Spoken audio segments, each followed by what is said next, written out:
बिस्मिल्लाहिर्रहमानिर्रहीम। अस्सलाम वालेकुम नादरीन, आप यूट्यूब चैनल देख रहे हैं। मैं इमरान खान हूँ। एक बहुत बड़ी खबर है। मैंने आपको पिछले वीलॉग में ये कहा था कि कानून साजी या आइनी तरमीम की जो भी कोशिश की जाएगी उसमें एक फैक्टर हमेशा सुप्रीम कोर्ट ऑफ पाकिस्तान का तफसीली फ़ैसला जो है वो रहेगा कि सुप्रीम कोर्ट ऑफ पाकिस्तान का तफसीली फ़ैसला जब भी आएगा उसके असरात होंगे। और तरमीम से पहले तफसीली फ़ैसला तो नहीं आया, लेकिन एक और मामला हो गया। मैं थोड़ा सा आपको बैकग्राउंड बनाऊँगा, आपको सब समझ आ जाएगी। हुआ ये है, एक्चुअली सादा लफ्ज़ों में आपको बताऊँ तो हुकूमत की जो तरमीम की ख्वाहिश थी, जिसमें वो बहुत सारी चीज़ें करना चाह रहे थे, बड़ी लंबी चौड़ी एक लिस्ट उन्होंने बनाई हुई थी। बल्कि अब एक बात और भी पता चली कि मौलाना फजलुर रहमान साहब को तो यहाँ तक ऑफ़र किया गया कि खैबर पख्तूनख्वा में आपका गवर्नर बना दिया जाएगा, और तरमीम में अगर आप हमारी मदद करें तो एक ख़ास किस्म की तरमीम के बाद गवर्नर राज भी खैबर पख्तूनख्वा में लगा दिया जाएगा। क्योंकि हमारे पास 2/3 अक्सरियत होगी तो फिर हम उस गवर्नर राज को लंबा भी लेकर चले जाएंगे। तो इस किस्म की बातें भी जो हैं वो अब बाहर निकल रही हैं आहिस्ता आहिस्ता। लेकिन फजलुर रहमान साहब ने अभी भी अपना फ़ैसला करना है। वो अभी भी उन्होंने पूरा क्लैरिटी के साथ नहीं बताया कि वो किस तरफ जा रहे हैं। हाँ, वो ये ज़रूर कहते हैं कि इस्लाहात का वो हिस्सा बनना चाहते हैं, लेकिन यही असम्बली जिसको फजलुर रहमान साहब कहते थे कि फॉर्म 47 की जाली असम्बली है और ये असम्बली रहने का हक ही नहीं रखती, बल्कि नया इलेक्शन होना चाहिए, तो इसी असम्बली के बारे में फजलुर रहमान साहब अब अपनी राय बदल चुके हैं और इसी के साथ वो इस्लाहात करना चाहते हैं। तो ये एक उनका यू टर्न है। अच्छा, अब हुआ ये है कि इससे पहले थोड़ा ठंडा पानी फजलुर रहमान साहब ने हुकूमत की उम्मीदों पे डाला था, लेकिन बहुत ठंडा पानी डाल दिया हुकूमत की उम्मीदों पे सुप्रीम कोर्ट ऑफ पाकिस्तान ने। वो जो तरमीम ये करना चाह रहे थे, इस वक्त उसके ऊपर ओस पड़ गई है फ़िलहाल। लेकिन अभी भी याद रखिएगा, खेल ख़त्म नहीं हुआ। पाकिस्तान तहरीक इंसाफ को बड़ा पाँव फूंक फूंक के चलना पड़ेगा, एक एक कदम बड़े ख्याल से रखना पड़ेगा। अभी पाकिस्तान तहरीक इंसाफ के करने के लिए बहुत सारा काम बाकी है। लेकिन मैं आपको बताता हूँ एक्चुअली हुआ क्या। इलेक्शन कमीशन ऑफ पाकिस्तान ने जो सुप्रीम कोर्ट ऑफ पाकिस्तान का फैसला था उस पर अमल दरामद नहीं किया, मखसूस नशिस्तों वाला। उसमें सुप्रीम कोर्ट ने एक टाइम दिया हुआ था कि 7 अगस्त तक, यानी 6 या 7 अगस्त तक का टाइम था, तब तक ये बंदे पाकिस्तान तहरीक इंसाफ का आप हिस्सा बना लेंगे, और अगर आपने नोटिफाई ना किया तो ये हो जाएंगे। यानी ये उसकी तशरीह आ रही थी। मैंने आपको 5 या 6 या 7 अगस्त को इसके बारे में वीलॉग्स भी किए थे कि अब ये लोग पाकिस्तान तहरीक इंसाफ का हिस्सा है, लेकिन इलेक्शन कमीशन ताखीरी हरबे इस्तेमाल कर रहा है। इलेक्शन कमीशन ने बजाय इसके कि वो सुप्रीम कोर्ट ऑफ पाकिस्तान के फैसले पर अमल करते हुए 41 MNAs को जो आज़ाद हैसियत में जीते थे, क्योंकि वो पाकिस्तान तहरीक इंसाफ के थे, तो उनको तहरीक इंसाफ में शामिल करे, उनको नोटिफाई करे। इलेक्शन कमीशन ने यह करने की बजाय ताखीरी हरबा इस्तेमाल करते हुए सुप्रीम कोर्ट ऑफ पाकिस्तान को एक वजाहत के लिए लेटर लिख दिया। सुप्रीम कोर्ट को दरखास्त डाल दी कि जनाब हमें इसकी वजाहत दें इन चीज़ों की, हमारे तो फैसले की गलत तशरीह नहीं हुई और हम ये कैसे करें तो वो कैसे करें। तो बहुत सारे सवालात जो है वो इलेक्शन कमीशन ऑफ पाकिस्तान ने उठा दिए थे। इस पर बहुत सारे लोगों ने, हुकूमत ने, हुकूमती सहाफ़ियों ने, इन्होंने बड़ी बगलें बजाई। इन्होंने कहा जी अब तो हो नहीं सकता, अब तो रिव्यू में जाएगा, अब तो जज अपनी राय बदल लेंगे, अब तो ये हो जाएगा वो हो जाएगा। इन्होंने बड़े ज़मीन आसमान के कलाबे मिलाए थे, लेकिन सब लोग तफसीली फ़ैसले का इंतज़ार कर रहे थे। अब तफसीली फ़ैसला तो जब आएगा तब आएगा। इलेक्शन कमीशन ने अपने पाँव पर कुल्हाड़ी तब मारी जब उन्होंने सुप्रीम कोर्ट ऑफ पाकिस्तान में एक दरखास्त डाल दी कि जनाब इन पॉइंट्स की आप वजाहत कर दें। तो सुप्रीम कोर्ट ऑफ पाकिस्तान ने आज ऐन उस मौके पर उन नुकात की वजाहत कर दी, या उस दरखास्त का जवाब दे दिया 4 सफ़हात की वजाहत में जो इलेक्शन कमीशन ऑफ पाकिस्तान ने पूछे थे। अब ये 8 मुअज़्ज़िज़ जज साहिबान हैं जिनका ये फैसला था। 5 और 8 का हुआ था ना, कादी फायदी साहब एक तरफ थे, बाकी 8 जजेस एक तरफ थे, कादी साहब के साथ 4 और थे, 5 इधर थे और 8 उधर थे, तो 13 रुकनी एक फुल कोर्ट बना हुआ था। अब इसमें हुआ यह है कि सुप्रीम कोर्ट ऑफ पाकिस्तान ने कहा क्या, एक तो देखें 7 अगस्त को ये सारे पाकिस्तान तहरीक इंसाफ के लोग बन चुके हैं, 41 जितने भी थे ये सारे। 39 तो पहले से पीटीआई के थे, वो डिक्लेयर हो गए थे। बाकी जो 41 है, 41, वो भी पीटीआई के हो चुके हैं, मैं ये कह रहा था, और उन पे डिफेक्शन क्लॉज भी लगेगी। तो मैं आपको बता देता हूं कि सुप्रीम कोर्ट ऑफ पाकिस्तान ने कहा क्या, सिंप्लीफाई करते हैं उसको। सुप्रीम कोर्ट ने कहा कि जो आपकी वजाहत की दरखास्त है इलेक्शन कमीशन की, ये एक ताखीरी हरबा है, ये सुप्रीम कोर्ट ऑफ पाकिस्तान के फैसले पर अमल दरामद में एक रुकावट है। इलेक्शन कमीशन ने खुद तस्लीम किया कि बैरिस्टर गोहर पाकिस्तान तहरीक इंसाफ के चेयरमैन है, और अब इलेक्शन कमीशन अपना मौक़िफ़ नहीं बदल सकता। तो ये जो ताख़ीर इलेक्शन कमीशन ऑफ पाकिस्तान कर रहा है, इसके नताइज हो सकते हैं। और जो बयान हल्फी देने वाले लोग हैं जिन्होंने बयान हल्फी दिया वो अब पाकिस्तान तहरीक इंसाफ का हिस्सा है। तो तमाम लोगों ने बयान हल्फी दे दिया था सिवाय एक आदमी के।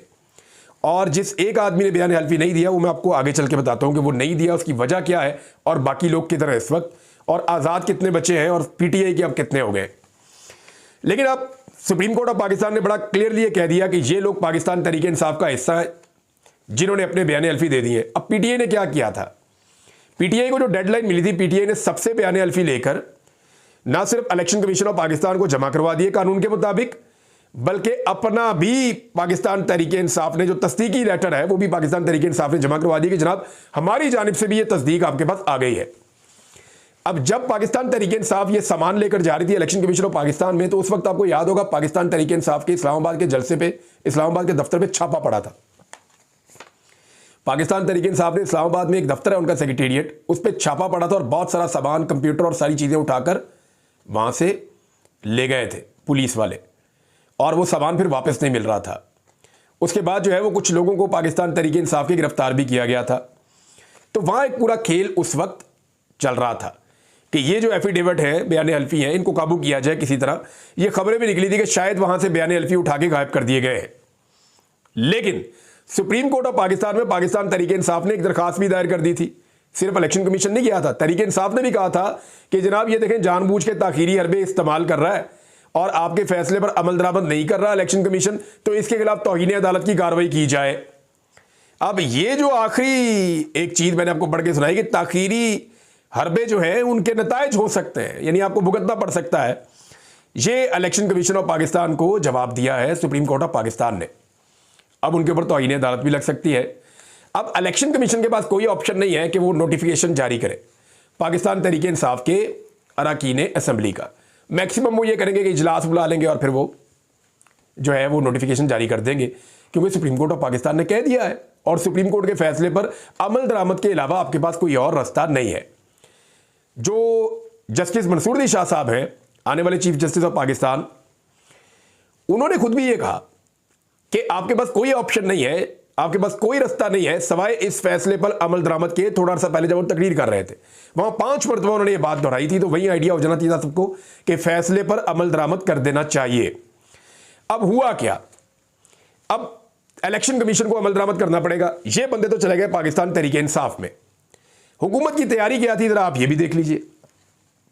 हुकूमत ने किया ये हुआ था कि एक तो उन्होंने अपने सारे बंदे इकट्ठे किए, नून लीग के, पीपल्स पार्टी के, एमक्यूएम के, बाकी जितने उनके सारे इत्तेहादिये सबको इकट्ठा किया इस्लामाबाद में। हमजा शहबाज को बुलाया फ्रांस से। नवाज शरीफ साहब का भी यकीनी बनाया कि वो भी इजलास में पहुंचे, एक वोट उनका भी कीमती है। फजलुर रहमान साहब को कहा, फजलुर रहमान साहब के सारे मेंबर कौमी असम्बली मौजूद थे सिवाय एक सेनेटर उनके जो है गफूर हैदरी साहब, वो पाकिस्तान में नहीं है, वो पाकिस्तान से बाहर है। तो इस तरह मैक्सिमम लोग जो हैं वो इस्लामाबाद में इकट्ठे हो गए थे, पीपल्स पार्टी के भी और PMLN के भी और बाकी इनके इत्तेहादियों के भी और जिनसे ये मदद मांग रहे थे उनके भी। तो सब लोग इस्लामाबाद में मौजूद थे। तो इनको लग रहा था कि इनके नंबर्स पूरे हैं और एकदम जो बंदे इधर उधर किए गए हैं पाकिस्तान तहरीक इंसाफ के, उनको एकदम मंजर आम पे लाया जाएगा। सादुल्लाह बलोच मौजें लग गई उसकी। यानी सादुल्लाह बलोच के बारे में मैं आपको ये बताता हूँ कि सीट बहुत मुश्किल बची थोड़े दिन पहले, और अभी पहले खबर आई कि उनकी फैमिली को उठा लिया गया, फिर खबर आई कि उन्होंने अपने आप को हवाले करके अपनी फैमिली छुड़ा ली, अब खबर आई उनका पता ही कुछ नहीं चल रहा, इसके ऊपर कोई कानूनी कार्रवाई भी उनकी फैमिली नहीं कर रही। तो कभी इम्कान था कि सादुल्लाह बलोच जो है वहां से वोट डाल देंगे, अब डाल ही नहीं सकते क्योंकि उन्होंने भी एफिडेविट दे दिया था वो पाकिस्तान तहरीक इंसाफ के। वोट डालेंगे तो काउंट नहीं होगा, और अगर वोट डालेंगे तो सीट भी जाएगी, वहां पे उनके हल्के में दोबारा इलेक्शन हो जाएगा। तो ये है जनाब उनकी सूरत हाल। बहुत सारे MNA जो कल तक चुप थे, जो बात नहीं कर पा रहे थे, अब बड़के मार रहे हैं, बड़े खुल के सामने आ गए। बेचारे परेशान थे, उनके ऊपर बहुत दबाव था। देखिए मैं ये नहीं कह रहा कि इमरान खान को खुशी से छोड़ना चाहता है, इस वक्त इमरान खान का तोती बोलता है पाकिस्तान की सियासत में। मैं आगे बताता हूं आज क्या हुआ इमरान खान के बारे में। पाकिस्तान की सियासत में इमरान खान का तोती बोलता है, तो कौन उसको छोड़ के जाएगा इस भरे मेले में? कोई छोड़ना नहीं चाहता। वैसे भी इमरान खान के साथ जो लोग बचे हैं वो मारे खाकर बचे हैं। तो कई लोग मजबूरन बेचारे चुप थे, कि डरे हुए थे, कि छुपे हुए थे, लेकिन वो सारे लोग अब बोलना शुरू हो गए कि ठीक है जो करना कर लो, अब तो आप हमारे से वोट ले ही नहीं सकते। तो ये जो 2 महीने की मेहनत थी ना, जिसमें इतनी भाग दौड़ हुई, बिल्ली चूहे का खेल हुआ, कोई छलांगे मार रहा है, कोई इसको पकड़ रहा है, कोई उसको पकड़ रहा है, कोई मुकदमे दर्ज हो रहे हैं, कोई बंदे अगवा हो रहे हैं। वो जो चौधरी साहब हैं जिन्होंने सबसे ज़्यादा वोट लिए दूसरे नंबर पे पाकिस्तान में मियाँ वाली के बाद, मंडी बहाउद्दीन से, वो बेचारे अगवा हो गए एमएनए साहब, उनके ऊपर पहले एंटी करप्शन का मुकदमा, फिर एक और मुकदमा, फिर कहा जी वो पता नहीं पुलिस के ऊपर अटैक कर दिया, फिर वो गायब हो गए लंबे अरसे तक के लिए, उनकी वालदा की वीडियो आ गई, फिर वो बाद में बाजियाब हो गए। अब वो वोट ही नहीं डाल सकते, वो पाकिस्तान तहरीक इंसाफ का हिस्सा है। यानी इतनी कोशिश करके, इतनी मेहनत करके, इतनी भागदौड़ करके, इतने बंदों के पीछे 2 महीने बेड़ा गर्क हो गया भाग भाग के पूरे निज़ाम का, और सारी मेहनत मट्टी में मिल गई सिर्फ ये 4 सफ़ात में। क्योंकि इन 4 सफ़ात ने बता दिया कि जनाब वो तो पाकिस्तान तहरीक इंसाफ के बंदे हैं, आप किधर मेहनत करते जा रहे हैं, आप किधर भाग दौड़ कर रहे हैं।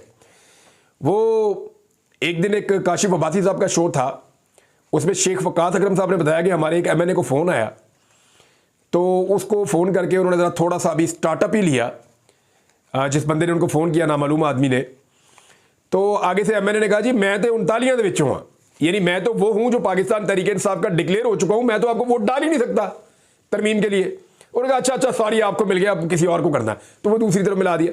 तो उन बंदों पे बड़ी मेहनत हुई है, बड़ी मेहनत हुई है, लेकिन सारी मेहनत जो है वो मिट्टी में मिल गई, सारा कुछ ज़ाया हो गया, सिर्फ इसलिए कि सुप्रीम कोर्ट ऑफ पाकिस्तान ने ये 4 सफ़हात की वजाहत डाल दी है। अब इस वक्त सिचुएशन क्या है वो मैं आपको बता देता हूँ कि सारी मेहनत करने के बाद जब ये इकट्ठे हुए, इनको और कोई समझ नहीं आई, इन सब ने इमरान खान पे अटैक कर दिया, और अटैक किया एक ट्वीट को लेकर। यानी मैं आज बिलावल को देख रहा था कि इनकलाबी बनने के बड़े दावे किए थे बिलावल ने, जमहूरी हैं, इनकलाबी हैं। एक ट्वीट के लिए बिलावल ने वो चीखें मारी हैं ना वहाँ पे असेंबली में, मैं सुन के हैरान हो रहा था कि यार ये इतने बुज़दिल हैं, इतने कमज़ोर लोग हैं यार, कि हल्का सा ज़मीन पे पाँव मारो तो ये कांपना शुरू हो जाते हैं पत्तों की तरह। और बेनज़ीर तो बहुत दलेर थी, ये बिलावल कहाँ से आ गया इस तरह का, इसके अंदर तो बिल्कुल बहादुरी नाम की चीज़ ही नहीं है भाई। यानी खड़े हो जाओ, डट जाओ, एक पॉलिटिशियन है, उसने अपनी राय दी है, और अगर वो आज़ादी इज़हार राय नहीं है तो फिर आप किधर हैं। दूसरा, आप यानी जो तकरीर की उसने वहाँ पे राजा परवेज़ अशरफ साहब ने तकरीर की, तो बैरिस्टर गौर साहब ने उनकी ऐसी तैसी फेर दी। अब बात यह है कि बिलावल भुट्टो जरदारी साहब को याद रहना चाहिए कि उनके वालिद ने एक दिन ईंट से ईंट बजाई थी, और ईंट से ईंट बजाने का बयान देकर वो पाकिस्तान से भाग गए थे। इमरान खान पाकिस्तान में ही है, वो कहता मैंने पाकिस्तान से नहीं भागना। तो अपने वालिद गिरामी का कंपैरिजन इमरान खान से करते हैं, तो मुझे पता चलता है, दुख होता है, तकलीफ होती है। जब मरियम नवाज करती होगी इमरान खान से नवाज शरीफ का मुवाजना, तो उन्हें तकलीफ होती होगी कि काश मेरा अब्बू इतना दलेर होता जितना ये इमरान खान दलेर है, काश वो इतना बहादुर होता, इतनी तकालीफ सह सकता जितना इमरान खान सह रहा है। तो बिलावल और मरियम नवाज की एहसास कमतरी तो मुझे समझ आती है, लेकिन राजा परवेज़ अशरफ साहब की मुझे समझ नहीं आई। लेकिन फिर बैरिस्टर गौर साहब ने समझाया कि ये क्यों इतना उछल कूद रहे हैं। बैरिस्टर गौर साहब ने बताया कि जनाब एक वक्त था जब पाकिस्तान पीपल्स पार्टी ने यूसुफ रज़ा गिलानी साहब को जब हटाया गया अदालत के ज़रिए से, तो पीपल्स पार्टी ने फैसला किया कि हम बना देते हैं, CEC की मीटिंग हुई थी रात को, कि शहाबुद्दीन साहब को वज़ीर आज़म बनाएंगे। लेकिन फिर उनके घर में बंदे चले गए, उनको उठा लिया। फिर जनाब अचानक जनाब पता चला, नाम आया और बन गए राजा परवेज़ अशरफ साहब। तो बैरिस्टर गौर ने कहा बताएं जी आपको किसने बनाया था उस वक्त वज़ीर आज़म, कौन था आपके पीछे? तो उसके फिर कोई जवाब नहीं था उनके पास। फिर जो बिलावल ने कहा उसका जवाब जब उमर अयूब साहब ने दिया, तो बिलावल साहब उठ के वहाँ से निकल लिए। सुनने की जरूरत भी नहीं है, सामना भी नहीं कर सकते किसी चीज़ का, इतने तो ये जमहूरी हैं। तो फिर उमर अयूब साहब ने बहुत भिगो के लितरॉल की है। उन्होंने बताया कि मेरे दादा से आपके नाना जो है वो हलफ ले रहे थे, वो तस्वीर भी आपने देखी होगी। फिर उन्होंने ये भी कहा कि शायद जो आप बोल रहे हैं या जिस तरह की आपने तकरीर की है, गुज़िश्ता 2 दिनों आपकी ट्रेनिंग जो है वो शायद ISPR में हुई है, इस तरह उन्होंने एक तनकीद की। लेकिन बिलावल पहले ही निकल गए थे, फिर उन्होंने वहाँ पर रुकना मुनासिब नहीं समझा। अब PMLN के साथ और हुकूमत के साथ हुआ ये कि वो भी कानून साजी करने के लिए दोबारा नंबर गेम में फंस गए, क्योंकि PTI का वोटर अब वोट डाल नहीं सकता। अब ना उठाने का फ़ायदा, ना मारने का फ़ायदा, ना कुटने का फ़ायदा, ना कुछ और करने का फ़ायदा। लेकिन अब मैं आपको कुछ थोड़ी सी नंबर गेम समझा देता हूँ, उसको ज़रा आप समझ लें। सारी तकरीर जो है वो इमरान खान की ट्वीट के गिर्द घूम रही थी असेंबली में। यानी ना बिजली की बात, ना IPBs की बात, ना टैक्सेस की बात, ना IMF की बात, ना गैस की बात, ना रोटी की बात, ना इकॉनमी की बात, ना दिफा की बात, ना मुल्क में दहशतगर्दी की बात, ना बलूचिस्तान की बात, ना कबायली इलाकों की बात, ना लकी मरवत की बात। पूरे पाकिस्तान के अंदर इस वक्त मसाइलिस्तान बना हुआ है, पाकिस्तान के किसी एक मसले पे इन्होंने बात नहीं की। पूरी पार्लियामेंट का एक ही मसला था, क्या? इमरान खान ने ट्वीट कर दिया जी। और मैं आपको बताता हूं, क्योंकि मैं मीडिया का हिस्सा रहा हूं, मीडिया के लोगों ने मुझे बताया कि जनाब हमें इंस्ट्रक्शन आई है कि आप दिन रात इस ट्वीट को पढ़ जाओ और इमरान खान की इस ट्वीट के ऊपर जो है वो आपने बात करनी है। मेरी साकिब बशीर साहब से बात हुई, ये सारी चीज़ें मैंने आपको बताई कानून से मुतालिक। मैंने उनके साथ इसको डिस्कस किया था, सिद्दीक जान साहब से डिस्कस किया था और एक दो लोग हैं उनसे भी डिस्कस किया था। जो लोग पार्लियामेंट के अफेयर को समझते हैं उनसे डिस्कस किया था। वो चीज़ें मैं आपको भी बताता हूँ। लेकिन दो चीज़ें क्लियर हो गई। एक, पाकिस्तान तहरीक इंसाफ के एमएनए अब वोट नहीं डाल सकते, डालेंगे तो सीट भी जाएगी और वोट काउंट भी नहीं होगा। दूसरा, जो 8 जजेस के बारे में 2 महीने से कुछ दावे किए जा रहे थे कि एक जज टूट गया तो 2 जज टूट गए, तो जजेस जो है उनकी राय तकसीम हो गई, तो रिव्यू के अंदर ये हो जाएगा तो वो हो जाएगा। जनाब, इन 4 सफ़हात की वजाहत के ऊपर 8 के 8 जजेस के दस्तखत मौजूद हैं। यानी हुकूमत और निज़ाम अपनी तमाम कोशिशों के बावजूद, अपना पूरा जोर लगाने के बावजूद 8 में से एक जज की राय भी तब्दील नहीं कर सका। इस पॉइंट को आपने ज़हन में रखना है। ये बहुत बड़ी कामयाबी है जुडिशरी की कि एक जज भी अपने मौक़िफ़ से एक लम्हा भी पीछे नहीं हटा। अब आए कि सारे इकट्ठे करने के बाद बंदे, हुकूमत के पास इस वक्त जो मेजॉरिटी है वो 213 की है, 224 उनको चाहिए, 11 बंदे कम है। 8 बंदे फजलुर रहमान के अगर वहां जाते हैं तो अगली दफा फजलुर रहमान साहब 8 सीटों के लिए भी तरसेंगे। ये मैं आपको लिख के भी दे देता हूं। फजलुर रहमान साहब को अगली मरतबा एस्टेब्लिशमेंट भी नहीं जितवा सके, कोई नहीं जितवा सकेगा अगर उन्होंने पब्लिक के साथ धोखा किया तो ये अपने हलकों में नहीं जा सकेंगे दोबारा पब्लिक के साथ। और फजलुर रहमान साहब तो खुद कहते हैं मैं अपने हल्के में नहीं जा सकता। तो ये अगर धोखा करेंगे पब्लिक के साथ तो फिर पब्लिक इनको नहीं छोड़ेगी और लोग इनको वोट नहीं डालेंगे कभी भी, क्योंकि इस हुकूमत ने जितना मारा है ना आम आदमी को, वो सारा इल्जाम फजलुर रहमान साहब पे पड़ जाएगा। फजलुर रहमान साहब के 8 अगर मिला भी दें तो 221 बनते हैं, फिर भी 3 बंदे कहां से लाएंगे? अब वो 3 बंदे पूरे नहीं हो रहे। सिचुएशन ये है कि रियाज फतेहाना सिर्फ एक आज़ाद आदमी रह गए, लेकिन वो कनाडा में और वो वापस नहीं आते अभी, जो मेरी इतला है। कुछ लोग कह रहे हैं कि वो अभी नहीं आएंगे, हो सकता है आ जाए, हो सकता है आ जाए, कोई कंफर्म कुछ भी नहीं होता, बहुत ज़्यादा दबाव पड़ सकता है, कुछ भी हो सकता है। लेकिन रियाज फतेहाना का एक वोट बाकी है। जो इन 41 में से जो 40 हैं वो एक तरफ करें तो एक रियाज फतेहाना जिनका एफिडेविट नहीं है। बैरिस्टर गोहर, उमर अयूब और अली असगर खान, ये 3 लोग जो हैं क्योंकि पार्टी के उहदेदारान थे इसलिए इन्होंने पहले बयान अल्फी नहीं दिया था, लिहाजा ये तीनों अभी अलग हैसियत में है और इनका वोट तो पड़ देंगी, सवाल ही पैदा नहीं होता। अब आ जाए एक बादोज़ई है। बादोज़ई बलोचिस्तान से जो है वो जीता था, इसको ज़बरदस्ती नून लीग में शामिल कर दिया गया और वो बैठता अपोजिशन के साथ है, रहता भी अपोजिशन के साथ है। आदम सवाती साहब का बहुत करीबी है और वो ये क्लेम करता है कि वो तो वोट नहीं डालेगा हुकूमत की तरमीम के लिए। तो वो बल्कि अदालत में उसको रुजू करना चाहिए कि जनाब मैं इलेक्शन कमीशन ने मुझे कैसे नून लीग के साथ डाल दिया, मैं तो उनका टिकट होल्डर ही नहीं हूँ और मैं तो उनके साथ रहने नहीं चाहता। चौधरी इलियास साहब जो है वो काफ लीग में शामिल हुए थे कि काफ लीग को एक मखसूस नशिस्त मिल जाएगी, ये डाल के 213 उनके बनते हैं। अच्छा, ब्रिगेडियर असलम घुम्मन साहब के ऊपर शक किया जा रहा है क्योंकि ब्रिगेडियर असलम घुम्मन साहब ने ये वादा किया था, कुछ लोग ये कहते हैं अपनी सीट जीतने के लिए सियालकोट से, कि जनाब आप मुझे सीट जितवा दें, मैं पीटीआई में नहीं जाऊंगा। तो उन्होंने अभी तक कोई ज्वाइनिंग नहीं की। चौधरी उस्मान साहिवाल से आज़ाद है, लेकिन इनके बारे में कहा जाता है कि ये पाकिस्तान तहरीक इंसाफ के साथ खड़े होंगे। पीर ज़हूर कुरैशी जो है वो भी इधर ही पाकिस्तान तहरीक इंसाफ के साथ खड़े होंगे, इस वक्त उनकी भी यही सूरत हाल है। औरंगजेब खिच्ची, ये जनाब इनके बारे में जुनैद अकबर साहब ने ट्वीट किया, ये नहीं मिल रहे और इनके बारे में शक का इजहार अभी तक किया जा रहा है।